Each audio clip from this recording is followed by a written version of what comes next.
Hi guys, this is Lauren with Lauren Watkins Art, and today I'm going to be painting a portrait of my hand. Is it a self-portrait if it's my own hand? I'm not sure. But I'm going to be using this Maroon Perylene, and that's kind of what started this whole process. I found this tube of paint in my drawer. It's pigment PR179, and it's this reddish brown pigment. It doesn't fit cleanly in the red category, and it doesn't fit cleanly in the earth tones. So I have never really used it, and I was determined to figure out what to do with it. I also grabbed yellow ochre, azo yellow. Those are going to be my two yellows for mixing. I grabbed another red. This one's going to be quinacridone rose. It's a lot cooler of a red tone, and it's going to have a little bit more brightness. And then anthracene blue, which is very cool blue. Because I'm using a lot of staining colors and no masking fluid, I'm also going to be using Dr. P.H. Martin's Bombay India ink to just bring back some highlights. So you can see the Maroon Perylene just squirted out on the main part of the palette. It's because it's a paint that I haven't used very much, and so I don't have a dedicated spot for it on my palette. Hopefully, I will become more familiar with this paint and I will learn to love it even more by the end of this painting and make a spot for it the next time I refill this palette. But what inspired this painting partly was because this Maroon Perylene looked a lot like blood. And I was like, what am I going to do with this paint? It's red, it's brown. I was kind of just stuck. But then I started like swatching and mixing it, and I decided to lean into that kind of blood aspect because I know a lot of artists use burnt sienna as one of their skin tone, as one of the colors when they're mixing skin tone. And I was like, this is like a slightly more red version of burnt sienna. Let's see what happens when I mix it with like yellow ochre. And I really did like a lot of the skin tones I could create with it. And so I just ran with that direction. I want to test this color out in other aspects to see what I can do with it. But I first started out by mixing a bunch of different skin tones on my palette to just kind of prep what I was going to do, because I was going to do wet into wet washes and I wanted to have my colors ready to roll so that I could work while my paper was wet. I then kind of mentally divided up my hand into different sections that I could do wet into wet washes in specific areas at a time. So I did like the index finger first, and then I did like the thumb, the inner hand, the wrist, the upper hand, and then the fingers in the back. And I could kind of break it down into those sections, which made it easier to tackle wet into wet washes when I wanted to drop in a lot of colors while the paper was wet. Because if I wet the whole hand, those paints would flow into areas I didn't want it to flow into. They would dry too quickly in some areas before I could get paint there, and it just made it easier to kind of mentally break it up into sections. Now with watercolor, I typically work very light and then build up a lot of dark layers as I go along. I noticed with this hand, I went in a lot darker a lot earlier than I typically do.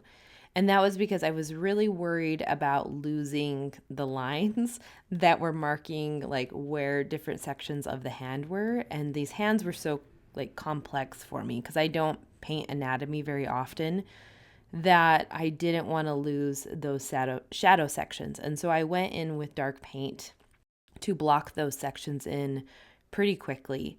And I go in and reinforce them more and more because like adding those shadows in that middle section where you can see like the palm of my hand helps provide the depth within this picture. It provides the depth within the hand. And it also defines where the other fingers are situated. Now, I have painted people before. I have painted medical portraits of doctors performing surgery. I have done random parts of the body. So I have done human anatomy, but I haven't done it for a really long time. And the last few years that I was doing it on the regular, I was actually doing portraits in soft pastel. I wasn't doing it in watercolor. So it'd been a while since I had mixed skin tones using watercolor. It's been a while since I have tried to layer paints using watercolor. And all of those things were on my mind as I was painting and trying to make this look realistic because I wanted a very realistic look. And one of the things I had to keep reminding myself and really focusing in on were the shadows and the shapes of the shadows and where they were situated on the hand. So I made sure if the shadow had a slight like concave curve to it, I added that slight concave curve and I made sure it matched up on my painting where it was on my reference photo. And I was really, really particular on where I put those shadows and where they sat. And that really helped push this piece to be more realistic. And it was the same with the highlights. I did my best to try and preserve highlights and make sure those highlights were the correct shape to match what I was seeing in the reference photo so that I could get that curve and that dimension on the hand. Hands tend to be a complicated thing to paint. They stress a lot of people out. They're hard to draw. And because of that, I'm no exception. They stress me out. Because of that, I took a lot of photos, progress photos, as I was painting this, and then I would turn down the saturation on them on my phone so I could see what my painting was looking like, black and white. Because color can distract us from what's going on within our piece, and we can think, oh, well, these two sections do stand out, but really we're just perceiving different colors. We're not actually perceiving the different values. And by taking progress pictures of this and looking at what this painting looks like black and white and comparing it to a black and white version of my reference photo really allowed me to see what was going on and where I needed to make changes. So if you're feeling stuck, especially like if you're trying to figure out how to paint anatomy or, more complicated things, take progress pictures as you're working and see what it looks like black and white and compare it to a black and white version of your reference photo, and that will really help you along this process. Now you're probably wondering why I chose Anthraquin Blue, because it's a very staining color. It's not very forgiving. Typically people use like an ultramarine blue when they're painting skin. So you're like, why did you choose this random, very rarely known color for your painting? And I'll give you the simple reason. It's probably my favorite blue paint. I love this color. And whenever I come across a tube of it, I have to figure out how to use it because I want to just immerse myself in it and use it however I can. I use it a lot in my ocean paintings because I love it so much. Because of that, when I came across it while I was cleaning out my drawer, which is how I also came across my Maroon Perylene, I was like, I'm going to use my Anthraquin Blue to paint this hand. I would probably recommend using ultramarine blue if you're trying to do skin because it is a lot more forgiving. This Anthraquin Blue was so staining, and it is a big reason why I had to end up pulling out my Dr. P.H. Martin's white India ink to bring back highlights because I accidentally got some of this blue paint in areas where I shouldn't have, and I needed the white ink to save me. I also was feeling a little bit lazy and didn't want to pull out my masking fluid because I've been using so much masking fluid for my Finding the Light series that I just wasn't feeling it that day. And I had to find other ways to save myself, and the India ink came in handy there. But this Anthraquin Blue, I just really envisioned this strong blue background for this piece. I wanted my hand to be the focus of this, and I was just really picturing it with this like luscious dark blue color that I can only truly get from this specific pigment. And because I want to create harmony within my piece and I wanted my hand to look like it was actually in front of this blue background and not just like photoshopped and floating in front of it, I needed to include that blue on my hand and in the shadows so that there was more color harmony within the piece. When you are painting, you don't want a color to just show up in one spot. You want to use it in mixes throughout the piece so that there is a little bit more harmony. And so I use this blue quite a bit in those shadow sections. I just had to be extra cautious so that I didn't get blue where I didn't want it to be. So you're probably wondering why paint my hand? Like, Why paint a picture of your left hand? Well, one, vanity's sake. Like, have you ever seen such a beautiful left hand before? Obviously not. I, us hand models are a rare breed. That's for those that have watched a lot of Zoolander. But I had my hands a lot on my mind lately because earlier this year, my hands kind of stopped working. They became incredibly painful. I couldn't open and close them correctly. They would take hours to like warm up in the morning, and some days even with like that warm up period, they were still so painful that I couldn't even hold a paintbrush. And that is not what you want to experience as someone who uses their hands to make a living and express themselves and, is just an overly busy person and thrives on creating. If I'm not painting, I'm working in my garden, I'm making bread and cooking and decorating cakes for my kids' birthdays. Like, I use my hands a lot, and I'd never really thought about them that much until I faced the possibility of not being able to use them.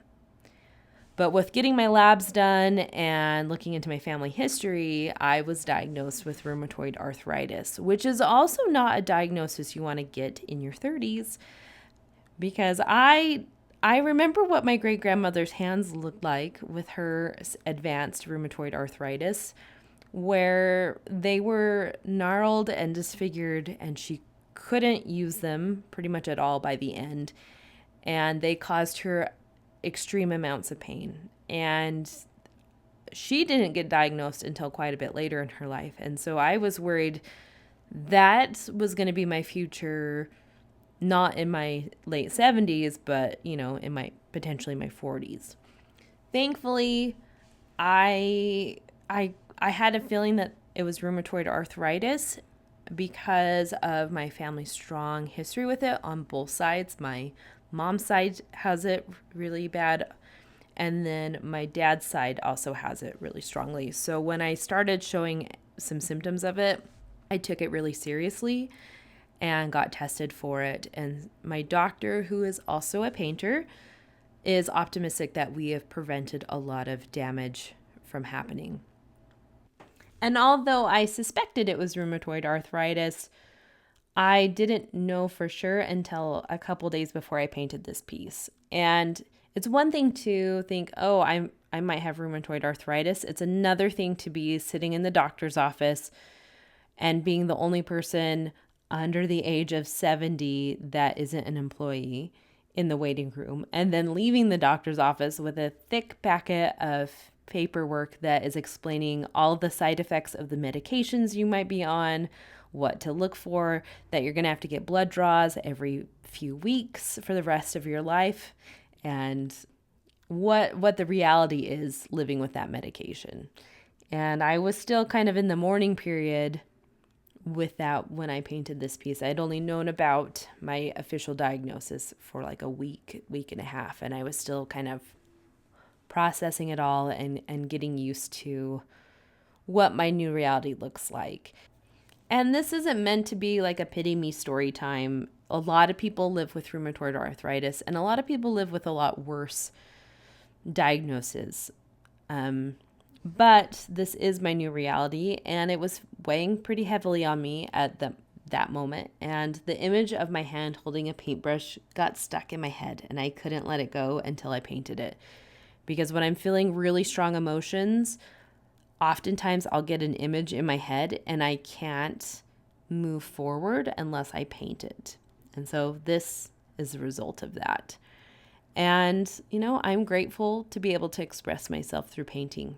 And there are some changes that might happen to this channel in the future, like, getting different grips for my paintbrushes so they're more comfortable to hold in my hand and not as straining on my fingers. It also means that I might practice painting with my right hand so that I am better able to rest my left hand when it's having a bad day. So, we'll see what happens, and we're just kind of taking it as it comes. So let's jump back to what's actually going on in the painting. So as I've been painting, you've seen me do several layers of this blue in the background. And I don't know if you picked up on it, but it dries a lot lighter than what it looks like wet.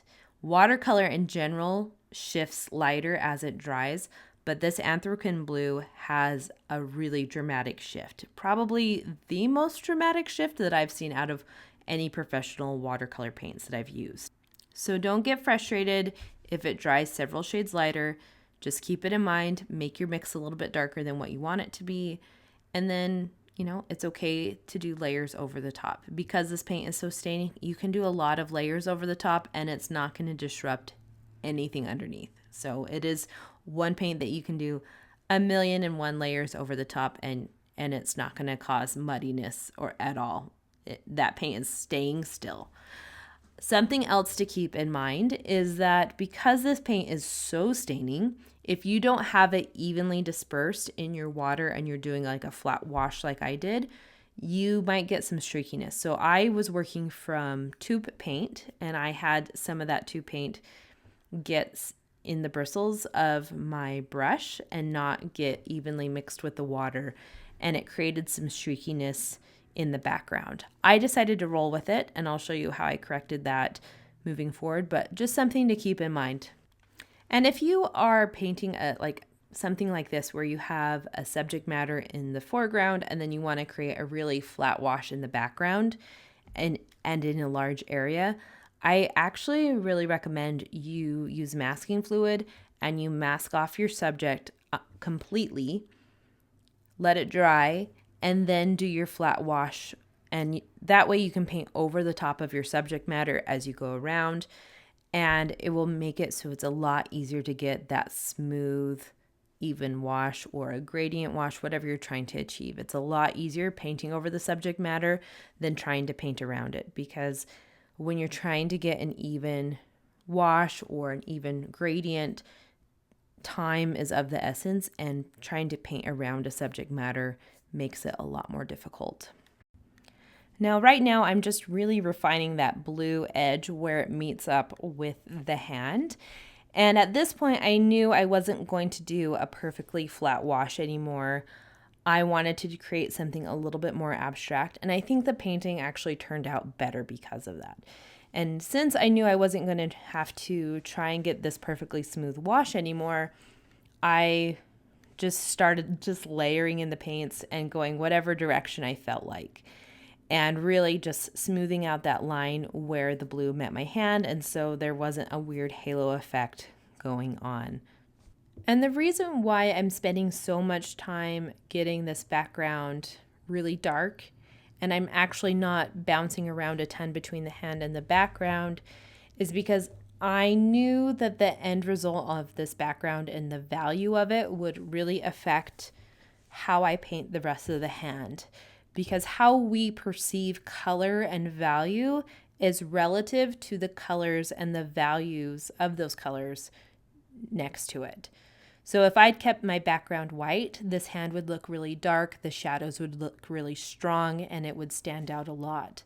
Because I have now darkened the background by quite a bit, the highlights on the hands now look very dramatic, but the shadows aren't nearly dark enough. And so I really wanted to get this background a lot darker before I started really putting a lot more effort in on the hand. And now we're going to move on to the happy accident that happens when you're painting and you're kind of in the zone and just going with the flow of what's happening. So I didn't really like that streakiness. And so I decided to do this almost like wood grain wave pattern that curved around the hand. And that wasn't part of the original plan, but I'm really glad I did it because it keeps drawing your eye and attention to the hand, which is kind of weird to say because the hand is the only thing within this piece, and so your attention's going to be drawn to it anyways. But there's something about the way the texture kind of guides your eye there that provides a lot more interest to the piece. And to help push the darks darker without using just a ton of this blue color, I started mixing it with the Maroon Perylene, and it created some really nice dark navy blues.